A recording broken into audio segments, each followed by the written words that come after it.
So welcome, ladies and gentlemen, to another edition of the Camilita podcast. This is where you learn to live like a champion. On today's episode, I have got a gentleman who I consider not just a colleague, a friend. And you're going to hear from Mike Pagan. He's an expert in helping clients like you achieve positive mental wellness through building hand-picked support networks that will help you to unlock the significant performance in your life.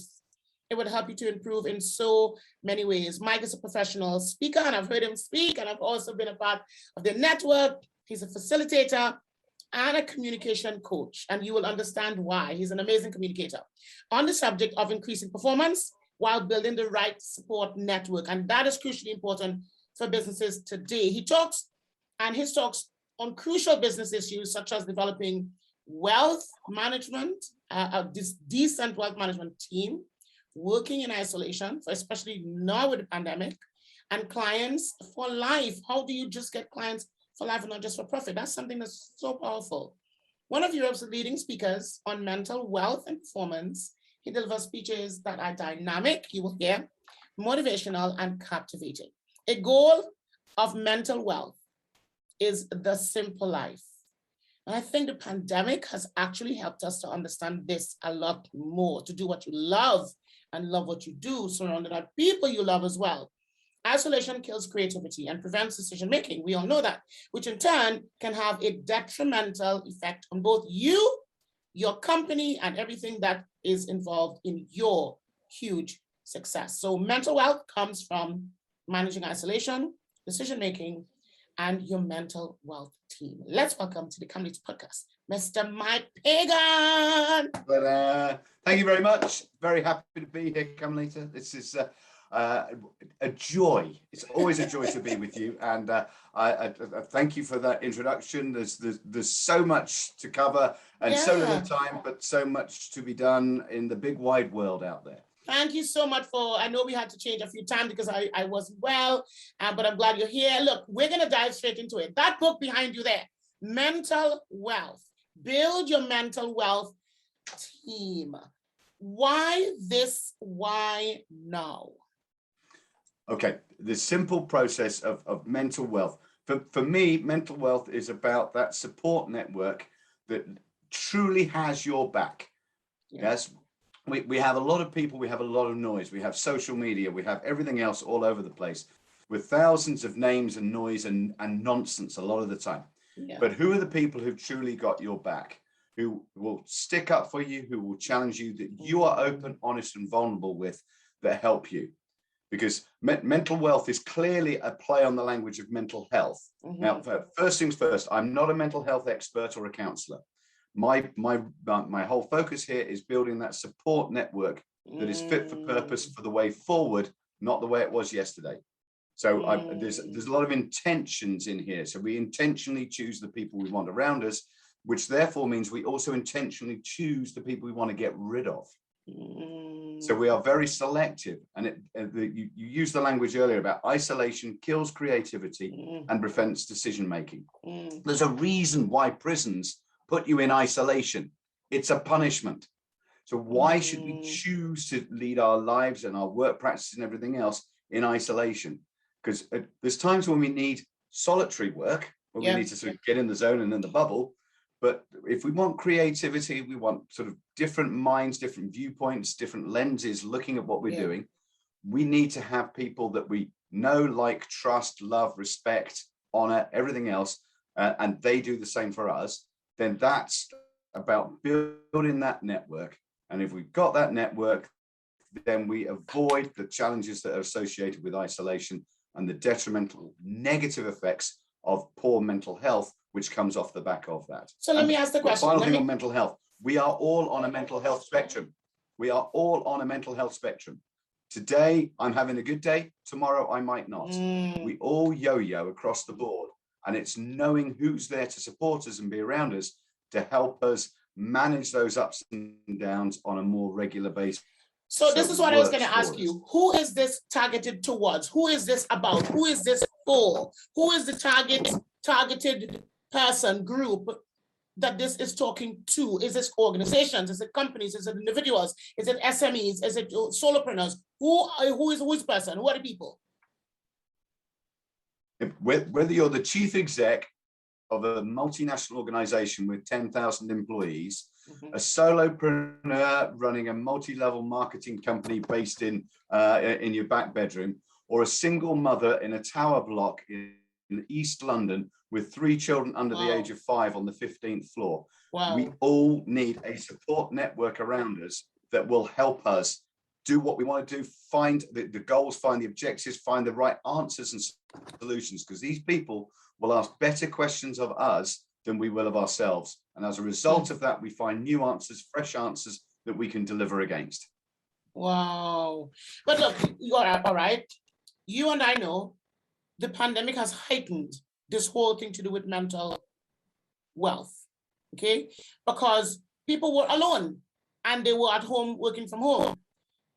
There are some people who don't want to go back in the office. They're actually glad working from home. They want to stay by themselves.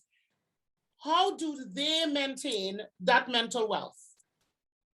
Okay, there's a hybrid world that we're working in now, where offices will be in 3 days a week, 2 days a week, whatever it is. Before, at the start of the pandemic, nobody wanted to work in at home, and now nobody wants to go back. But the flip side of that is, and this is down to professionalism and delivery. When you're sitting on the side of your spare room bed with your favorite slippers on and your dressing gown, a laptop on your lap, the pussycat next to you, a steaming hot bowl of whatever food, and Netflix on in the background, your professionalism and your complacency, your level of delivery is not going to be at the same environment as when you're working in an office next to colleagues. So there has to be a hybrid version of this, so that we learn from each other, we journey together, we absorb. You're looking at younger people going into the workplace. They absorb from role models, they absorb from the people around them.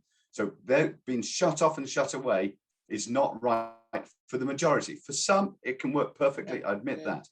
But you look at some of the stereotypical IT games developer who sits in a dark room with a headset on and doesn't interact with human beings. There are certain people that it works perfectly for. For the majority, we need to find that hybrid and then work out those timings. Rush hours, they're gone. Brilliant. Traveling in at decent times a day. Why not? It's true. No, I mean, you're so right, because even with my staff, I say to them, we'll probably meet up once a month or twice a month, because the majority, they work from home before the pandemic. So they're accustomed with all of this. And they actually said to me, I actually would like to come in the office a little bit more often. I miss that human contact. I miss being with other people. Sometimes it's difficult because I'm by myself all day working and I don't have anybody to talk to. So what you're saying, there has to be a balance to achieve this positive mental wealth as they build within different networks.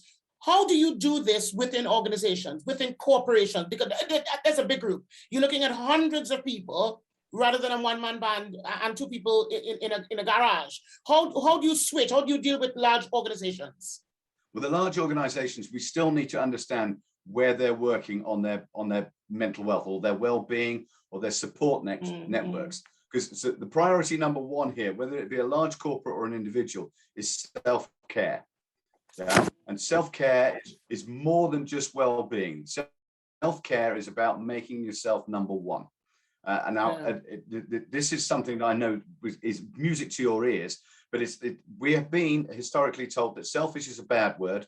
We're not meant to look after ourselves, number 1. We're meant to look after everybody else, etc., etc. I have for 20 years been number 6 in my house. A wife, 3 children, and a dog. And they all came before me. That doesn't work. That doesn't help. We've got to put ourselves number 1, because then we are fit for purpose for what's coming along next. And learning how to do that. And this is from the well-being, from your nutrition, from your health, through your diet, exercise, and all these things, which I know people talk about regularly, but it's understanding what works for you and how that comes together. I do stupid activities, weekend warrior nonsense. I'm an open water swimmer with a team of others. We swam the English Channel a few years ago, and so stupid things to people who don't do that brilliant things that people that do, but we need to know what it is that works for us. Now, in a corporation, if you've got teams who are lost, they're not enjoying what they're doing, they haven't got anything to look forward to outside of work either, then their productivity is going to plummet, their enjoyment, their delivery will. So, okay, wait, stop right there. This is what I was going to ask you. Tell me the pitfalls of people not doing what you're telling them they should be doing as far as looking after their mental wealth. What are the likely side effects or causes or problems or things in which can affect the workplace by them not adhering to what you say? Okay, first thing one I throw in here is self-sabotage. Yes, these are ill-serving habits that prevent us from doing the stuff that we should be doing that makes us brilliant. Good old faffing about, as we call it in the UK, or procrastination, as it's known in the rest of the world. This is where we spend loads of time navel gazing, just sort of messing about, not doing what we need to do because we're not motivated, we're not hungry, or we're not doing it. Or we're too busy searching social media to see what Camilita's friend looks like and how that's all changed. Yeah. So these are things, and we've all got habits that use up loads of our time. Yes. And no matter how you dress it up, whether it be the amount of time we spend on social media, watching box sets, doing other activities. I will always use the analysis of alcohol, only because I enjoy being sociable with friends. But I calculated conservatively that I can donate up to 15 hours a week to the god of alcohol. Wow. So don't get me wrong here. That's not me confessing to be an alcoholic. Of course, yes. That just means I go out and have a social few drinks on a Friday night, a Saturday, Sunday with family, and cumulatively that's 15 hours a week. 15 hours a week is 2 working days. 2 working days is 100 working days a year, but we've got no time. But we're willing to donate 100 days a year to a habit. Wow, wow, what are wow, the habits? What are the habits? So box sets. How many people in the last 18 months, 2 years, have watched 20, 30, 40 box sets, of which they've got 5, 6, 7 series of 15 episodes each, but they've got no time. I know. I know. I know. It's relaxation, but you know, I say to my clients, and I say to my inner circle, and so many people, show me your diary, and I will show you your priorities. Because scary, isn't it? It is scary, because that whole thing about mental wealth is it that you're saying within organizations, within companies, within corporations, we need to stop and think about every aspect of our activity. Is it leading somewhere or taking us away from somewhere? Explain a little bit more how we develop that mental wealth. The mental wealth, when we have people asking us better questions of ourselves than we're asking. So, for example, having the coach. Now, I'm a total advocate of having a coach, because a coach in sporting terms will get a bit more speed out of you, a bit more stamina, whatever it is. In the working environment, will it help you get more productivity, more confidence, braver in your presentations, stronger in what you're trying to achieve? Yes. And they will also notice these habits we've just been describing. So we need that external, because they then help us feed in that mental wealth bank, which strengthens us, so that when the things go wrong and we hit speed bumps and problems happen, we can reboot and we can go again, because we've got the people around us. Give me some bullet points. Give me some bullet points. Somebody's coming to you and they're like, Mike, I hear what you're saying. Okay, mentally, I am not wealthy. I feel as if I am struggling. I don't know where I should turn. I don't know what I should do. Give us some bullet points on what they can do now to perfect their mental wealth, or what you do for clients to perfect their mental wealth. Okay, first things first here is we sit down, we get a piece of paper out, and we write down a list of all the people that are in our network that are committed to us. Right. So it's just a brain dump. Just literally write down a whole load of names on there. And the names will get more creative. My wife has her dentist on that list, because 2 days before we go on holiday, you can guarantee she gets toothache, or 2 days after the dentist has gone on holiday, you can guarantee she gets toothache. She needs that speed dial. It's not on speed dial, I think, but that's how it works. We then, though, this is the bit, we then score these people.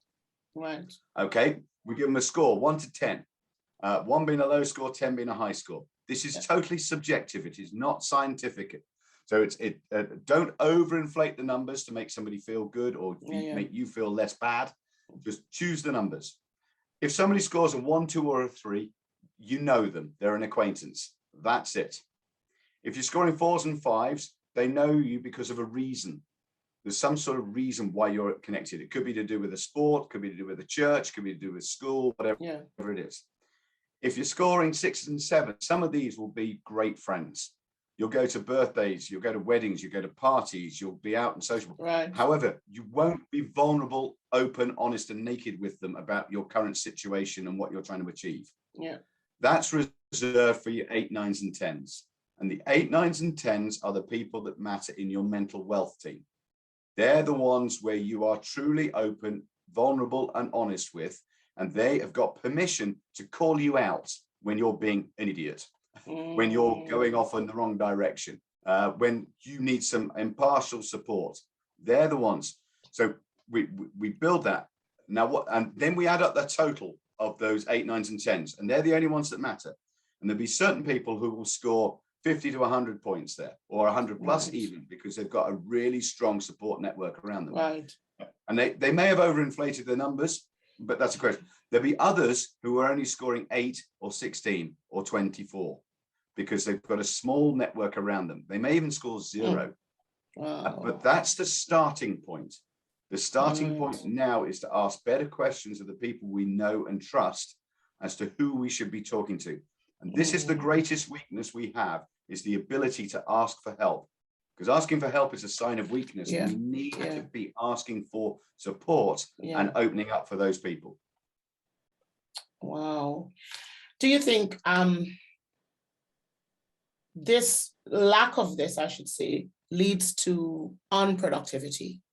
It leads to people feeling lonely. It leads to people really not performing at their peak efficiency. It leads to people not being able to have better relationships. What does this lead to, especially these numbers? Because I mean, this is something that people can see, they can work on. So they could do this in 3 months' time. They do it again, and they look at those numbers and they see, hey, look, I've improved. I've gone from 16 to 35.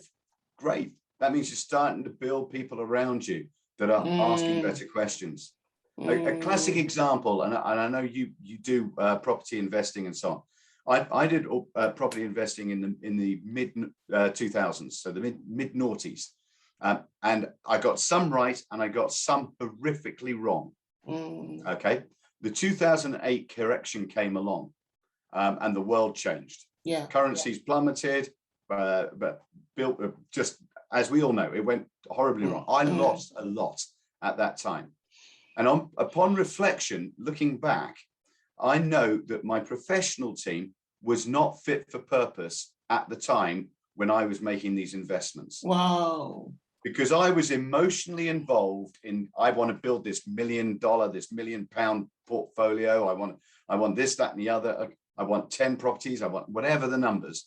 But I was emotionally connected and involved. And I was introduced to developers, solicitors. I was the people I thought I should have been trusted hadn't done all the due diligence I needed, to the point that last year, 2020, I completed on the property in Cyprus that I bought in 2006. My God. 14 years, of which I had to pay a mortgage for 12 of them. Jesus. Because the contract had it. All because I didn't take independent. So this whole thing, when we're talking about your mental wealth support team, the professionals set up, if ever I talk to my wealth manager nowadays about some random scheme opportunity I've got coming in, he will ask us, he and his team, Julie will jump in as well, and absolutely beat the living what's it's out of me. How's that going to work? What's the story? Is this taking you where you want to go? Are you just going off one? Slapping me around the face, physically, metaphorically, and then I don't do it. Oh. But this is where we need people like that in this team who then ask better questions. Because the Cypriot one, I was emotionally excited about the home of golf, the home of what all of these other things said. The power station blew up and they built a wind farm on the golf course. They changed the currency, but the list of everything that went wrong could go wrong. It was a total disaster. I could have not signed that contract many years ago. I had chances to step away. Independent support, proactive independent support would have said, Mike, Camilita, run, mate. Just run. Yeah. You know, this is why people really need to focus on their mental. I agree. Because it's not just about making sure that you're in the right space mentally, or it's also being able to seek wise counsel. Yeah. It's being able to seek wise advice. And people within a company, within an organization, solopreneurs, corporations, people across the board, they really do need that support network. How does your company mitigate the risk of people not falling into that sort of trap right now? One of the strongest tools that I use for myself, for people that work with me and within clients, is the peer support groups and the mastermind groups. And I know masterminding is an area that you are very comfortable with. Yeah. And the whole part of masterminding, and just a brief insight from my viewpoint for those who are not familiar and comfortable with it. I love the story that it wasn't invented in America by Napoleon Hill. It was invented in Birmingham in the UK by the Lunar Society, by Erasmus Darwin and Matthew Bolton in the 1760s, and they met in confidence under the light of the moon. That's hence the Lunar Society. But they just challenged and provoked. So it was intelligent individuals asking better questions of people around them than they will for themselves. And in that environment, when you've got 6, 7, 8 people in a mastermind group or a peer support group, or it could be project related in company, then those questions are so real. So if I'm in your shoes, this is what I'd be doing today. And as a result of you 5 people asking me lots of clever questions and putting advice and ideas in, these are the 3 things I commit to doing before we next meet. And I won't turn up if I haven't done them. So even if you do them at 2 o'clock in the morning before turning up, that's fine. You've done what you said you're going to do, because the accountability is there.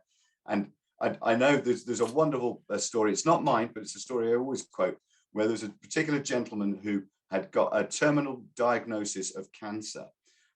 He went to his mastermind group for advice and support before he even told his family. That's how close that network was, that he trusted and respected, and knew that he'd get objective, independent, impartial support, which he would, when he got back to the family, clearly it was going to be emotional. So he needed to get his head straight before he went into the emotional environment that he was heading for. That's how powerful masterminding can be. Wow. And you're right, because you are the sum total of the 6 people that is around you. And preferably, as so many people say, if you are the smartest one in your group, you need a new group. Absolutely. It's so important that you are around this peer support, you're around this mastermind group. If people want to know about your mastermind or get into your mastermind, how do they do that? Straight away, you'll see somewhere around my shoulder level, there's a mikepagan.com. Just let's get in touch, LinkedIn, whichever, can talk you through. I do virtual mastermind groups. I've had face-to-face. It's just making sure that we got the right people. If for those groups, you've got to do a chemistry check and everything else like that. Yes. So people are adding value, they're provoking, and they're working, because that makes a difference. And then I tend to meet monthly, because it gives people time to work in between. and get the jobs done and get the progress. Yeah. Or it's project related, in which case you meet weekly and you make it work. But all of this, Camilita, all of this is to deal with that isolation piece. And I'm going to get serious for a moment here. When we are isolated, that's when the wheels come off. Yes. Whilst I was writing the book, one of my friends, sadly, was going through an ugly divorce, estranged from his son, and COVID. And unfortunately, for the rest of the world, he took his own life. Oh, dear. The reason why I tell that story is because that gave me the perfect avatar for what I'm trying to do with the world of mental wealth. Wow. Because he had a support network, but it wasn't obviously fit for purpose what he needed. Wow. He was intelligent, he was extroverted, he was very loud and confident, but he had the monsters in his head, and was struggling. He had a very soft underbelly, and he took this way out. My challenge, my objective of what I'm doing with the work on mental wealth is by building these support networks, we will hopefully hear less of those stories. Yes. Because when something goes wrong and these ugly life-changing episodes kick in, be that pandemic, be it somebody passing, being whatever it is, then we have people who will reach out and ask us better questions. They will sit there. They will notice that you're not laughing, you're not smiling. You've used that word fine. It's the worst ever. How are you feeling? Fine. What does it mean? If our gut feel is saying we need to ask more questions, we need to pick up the phone or visit. Don't send them a text or send them something through social media. Pick up the phone, go and visit, ask, and be there, because that makes such a difference. During the pandemic, people really realized about their support system if they didn't have one. And we know the statistic, especially here in the UK, with so many more men committing suicide because they don't mentally have the fortitude to carry on, to sort of push forward. But you're right, if they have a support system in place, and life and free, you got to be prepared to pay for the system. So for those of you that are listening and thinking, well, I ain't got no money to pay for that, I can do it on my own. No, you can't. We all need a support system in place. We all need one another. And I've learned from Warren Buffett, pay experts well. Pay people, because you need, look, you're either going to pay them or you're going to pay somebody else, but you might as well pay because you need it. It's not, when I had my previous coach, for those of you who know me, you know Sharon Lecter was my previous coach, co-author of Rich Dad Poor Dad. Traveled the world, she's been to my house, I've been to her house. We've done a lot together. And I remember one time we were going through this really tough period, and we needed legal advice. We have an attorney, he's amazing. But when we told her husband, who's a global IP attorney, I call him Daddy Lecter. Daddy just laughed. Daddy just said, don't worry about it. He just laughed, and we were like, Daddy, why? He says, we've been through that. Don't worry about it.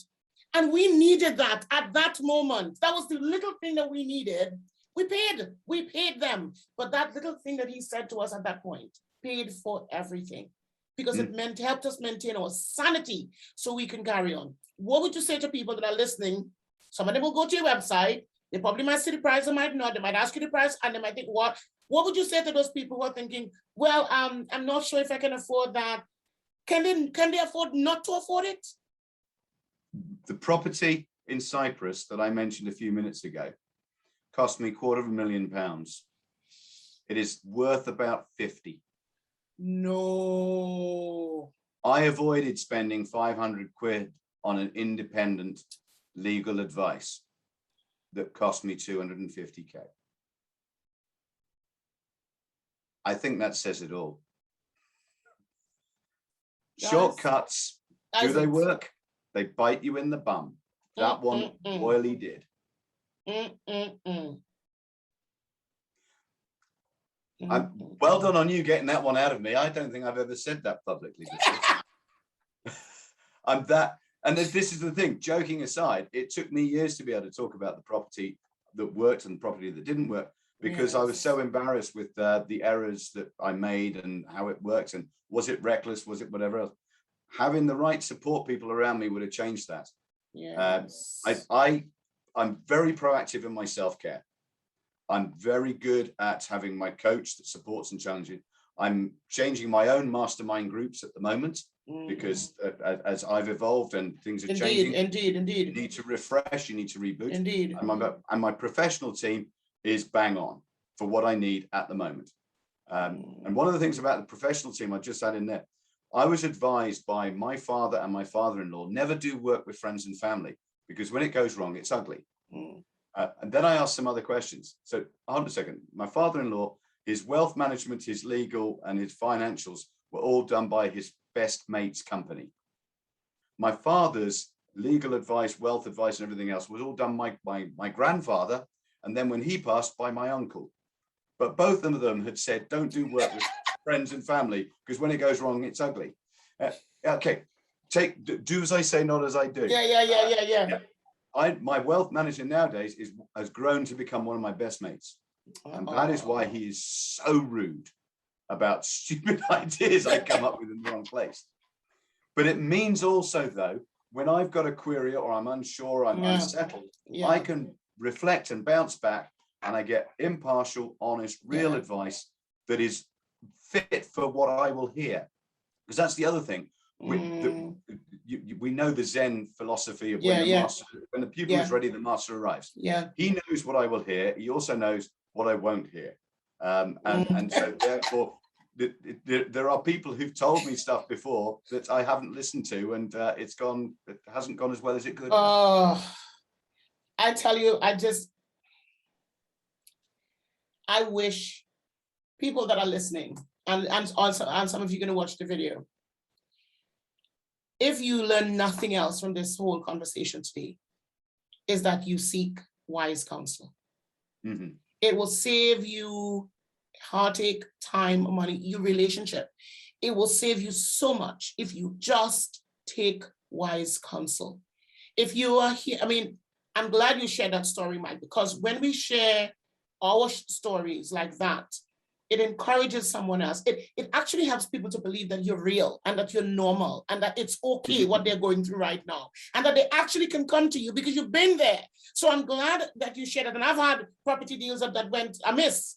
I've learned the hard way. And so now I have a contract for the contract. So everything has changed.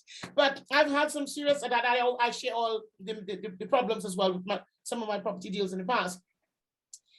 But guys, if you're hearing this and you're thinking, I need somebody to talk to. I need somebody to understand from my perspective, mentally, where I need some wealth. Reach out to Mike, MikePagan.com. Go to the website, email him. The email is speaking@MikePagan.com. If you want a speaker to speak on this particular topic, reach out to Mike, especially if you want somebody who has been through what you're going through and you're thinking, I just need to talk to someone that probably will understand where I am right now. And especially if you're a man and you think you might want to talk to another male, then reach out to Mike. If what he says and resonates with you, reach out to Mike. Do it today, MikePagan.com. Because Mike, I tell you, there's no price. There's no price that is worth getting wise counsel.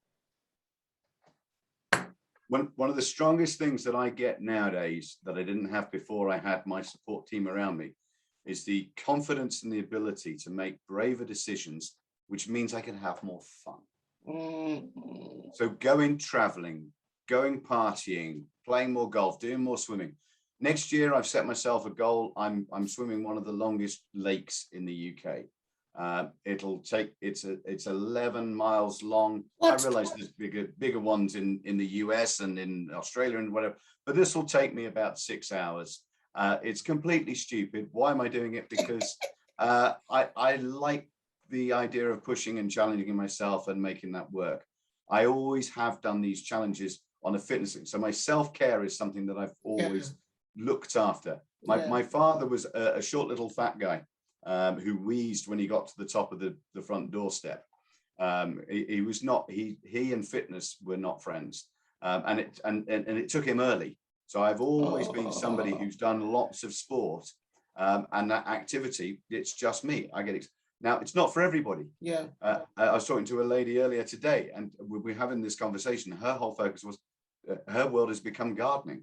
Other people have become just writing, and whatever it is that you do that gets you to rebalance and reboot, with people helping you along that way, then we can have so much more fun, because then we build memories, then we have stories, and we can share those. And now is the right time, Mike. We just came out of the pandemic. Well, not out, you know what I mean? We're at least a bit, we're coming out of the other side. Now is the time people need to take action. They need to take action to build up that mental fortitude so that they can retire young, whatever age that is for them, retire rich, whatever that age is for them. Rich doesn't simply mean money. It could mean having this group around you. It means having a support system around you. One last question, Mike. We talked a lot about self-care. We talked a lot about mental wellness. We talked a lot about people wanting or needing support, i.e. a coach or being in a mastermind. They're listening to you and they're thinking, oh, I've been through this. I've been through this with other people. I had a coach, I had other people. Nobody could seem to get me. Nobody seemed to sort of understand me where I am. And they said, I don't really trust anybody anymore. What would you say to that person that's listening to you and they're saying, this guy seems to be a bit legit. He seems to be trustworthy, but I'm still a bit reserved to reach out. What would you say to them? When we first joined a new school, it took a period of time to meet new people. Mm. When you went to university or college or whatever else, it took time to meet new people. Yeah. And some of those people you meet over a short or a long period of time become your besties. Yeah. Yeah. But they start from nothing. And then when you look at your life partner, you didn't know them. They were introduced to you by somebody, or you were in a situation where you met them, or you found them through whichever website you happen to use. But you made a request. You put yourself in an environment where you could find that additional connection, that additional friendship. It's the same in this environment. If coaching hasn't worked for you before, that's because you haven't found the right person for you yet. It doesn't mean to say they're not out there. And it's understanding the chemistry. For me, I know certain people who, as soon as they hear my voice, see my shape, my size, my whatever else it is, hate me. Because whatever else, because of their conditioning, their history. Yeah. But I remember a classic example of this short story. When we were naming our first daughter, I really liked the name Melissa, because when I was at school, she was fine. I have a lot of positive association with that name. She was way out of my league, but she was still just fine. Unfortunately for my wife, she got bullied a little bit at school by a girl called Lisa. Not Melissa. But anything ended in Issa was off the list. No daughter of ours has got Issa at the end of it. It was done. No debate, no discussion. That was it. That was fact. So some of the time, chemistry it doesn't matter your shape, your size, your whatever. It's just literally there's some random bit of conditioning in the background. Fine. We're not for everybody. 100 kids in your year at school, not everybody likes you. So stop targeting 100% as a pass mark. Doesn't work. Yeah. If you need to reach out, asking for help, and just the people you know around you. Bob, you know what I'm like.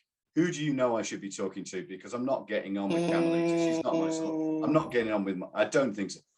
That's where we get the support. Just ask the question again. Yeah. And be patient. There's no easy fixes here. Life is a terminal disease, but it's also a long time game, and we can have a lot of fun along the way. Oh, yeah, that was so nicely put. So nicely put. One last question, and I want you to tell people again how they can reach you. What does living like a champion mean to you? Living like a champion, I go back to, I'm not a Buddhist, but I do look at the never waking up and saying what if or if only. And my final story here is about using your network. Yeah. Many years ago, my father lived in Singapore in the late 1950s and early 1960s as a bachelor, and they played up hard. One of his best mates then moved to Bangkok when he moved back to the UK. Yeah. 2 months after he moved back to the UK, he met my mother, and they got married, children, etc., etc. In 2000, my father sent his friend, who still lived in Bangkok, a little message saying, a Christmas card saying, Mike's moving to Australia, in the other side of the world, and he's really excited, just letting you know. It was the annual catch-up. This friend picks up the phone, rings my dad, and they don't normally talk. He said, you must tell Mike to reach out to my friend Newton in Perth. We did some land deals back in the 1970s. He's a great guy. He'll help Mike if he can. 2 months after I arrived in Australia, I'd done a bit of traveling, getting to know my daughter, because I'd been in the corporate world, so I didn't know her. She was only a year old, and it's one of those things you do. Knocked on Newton's front door. This old chap comes to the door, opens, in you come, Mike. Sorry, I'm feeling a bit crook today, just had my first dose of chemo, but come on in and let's have a chat. Long story short, he was considering investing in a .com business involved in the property marketing online. Yeah. They needed some commercial help. They didn't have any commercial skills. Newton introduced me to those guys. I joined the company. They couldn't afford me. I took golden handcuffs. 3 years later, when I moved back to the UK, I came back with the same wife, 2 kids, small container ship, set up a business in an industry I had no proven track record in a country I hadn't lived in for 7 years, without a database. 3 months after I met Newton, he'd passed away. So I had that minute window of time to hook up with a second-degree separation from my dad's drinking days in the 1960s and 50s. That is where it comes to using your network. When we ask better questions of people around us, you don't know who can go. And as a direct result of Newton, he changed my life. He doesn't know it, but he absolutely did. Wow. Gosh, that is a powerful story right there. That's a powerful story right there. And again, it's coming back to your whole premise of mental wealth. It's coming back to that, using your network. It's coming back to that whole premise, supportive network, using your network so that you can unlock significant performance improvements. So powerful. Guys, tell us, where can they go to get the book? How can they get the book? If they want to talk to you again, how can they reach you? Tell us. Simple ones. Easiest way to get the book is on Amazon. I mean, you can get it through mikepagan.com. It's linked in on there. But if you want it faster and everything else, you'll get it from Amazon, or you can get it on Kindle on there. There are a few books called Mental Wealth on there, but mine's the bright yellow one. It had to be bright yellow because my daughter said yellow is a very positive color in the world of mental health. So you need it out there. So that's a simple way. MikePagan.com is the easiest way to connect with me. Either go speaking at is a simple email, or through LinkedIn. If you do connect with me through LinkedIn, though, please put in some words in your connection request so that I know where we've connected, so that I can turn around and say brilliant, and I know I can drop back into the zone of where we've been chatting tonight, and I know where you're coming at from. Wonderful. I shall just make sure and put that in there so people know. Mike, thank you so much for your time today. I really enjoyed this conversation. It's been too long. It's so long. Thank you so much for your time today. I really appreciate these nuggets. I think that story about that man will really stay with me. Unfortunately, that story is too regular. And we could go very deep and dark if we went for a positive note. There are people out there to help. We can help each other. Our objective, my objective of the book and the work is changing lives and saving a life. And if that means one person as a result of this podcast picks up the phone and reaches out to somebody that they haven't heard from, or their gut feel is saying, I should pick up that phone, then just do it. Don't wait for permission. Don't wait for something to happen before you act. Just get on with it. You might be the difference that makes the difference. Oh, this is so good. Well, guys, you heard it here first. Mental wealth, having the right support network in place, truly understanding what you are achieving, making sure that self-care is part of what you're doing. And I think the pandemic has actually told people the lifestyle they're living is too much. You need to scale back. Don't self-sabotage. Have a habit that works for you, but make sure it's a lasting thing. Hire a coach. Get some people that are committed to your success. Set up a time, set up a date, just get it done. Have a mastermind group. We all need support. We all need people. Self-care versus just business care. What are you planning to do? Ask better questions to your network. It will take you to where you want to be. These are all the things that Mike shared with us today. And if you're scared to get in touch, as Mike said, your first day at school compared to your last day at school, just do it. Go to his website, get that book. Go to mikepagan.com or go to Amazon and get the book, Wealth, Mental Wealth. This is so powerful. When I heard the title, I was like, yes, go and get it on Kindle. It's bright yellow, so you wouldn't forget it. And if you are sending him a message on LinkedIn, make sure you put in the comment section, hi, Mike, I heard you on Camilita's podcast. I really need you to speak to my team, or I need you to work with you. I'm in that space right now where I need help. I need support. Don't stay there if you need help. Because as Mike says, changing lives is actually saving lives. Go to mikepagan.com. Get it done or get help. This is Camilita here from the Camilita podcast saying I'll see you soon. And you know I will see you at the top.